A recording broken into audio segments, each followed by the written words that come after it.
What's up mga kapanort? Tamang lakad muna tayo. Alam niya saan ako pupunta. Hindi niya alam, sarili niya na kasi iniisip niya eh. Papagupit nga pala tayo mga kapanort. Medyo makapal na yung mukha ko eh. Maoili pa. Ang lapad na ng mukha ko. Masyado na aksayado sa facial wash. Ang kapal na rin ng buko sa gilid. Kaya magpapagupit na tayo. Dito nga pala ako nagpapagupit kasi aircon dito. Iwas pawis sa anit.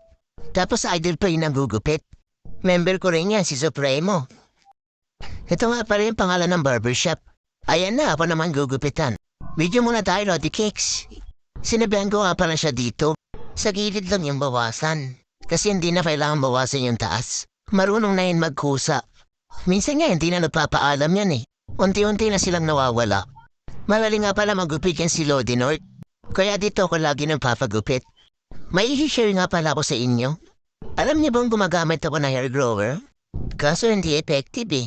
Lalo kasing numinipis. Tinanggap ko na lang yung kapalaran ko. Pero sinusubukan ko pa rin naman siya.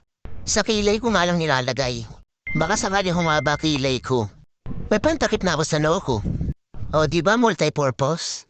Tilo dinort na sobra na tayong bawas sa bangs ko. Sumilit bigla yung bunbunan ko eh. 2 months pa naman bago lumago ulit buhok ko. Ang masakit noon sa gilid lang yung lumalago. Yung sa tuktok naman focus sa goal niya. Ang pangit ang trip ng bunbunan ko, no?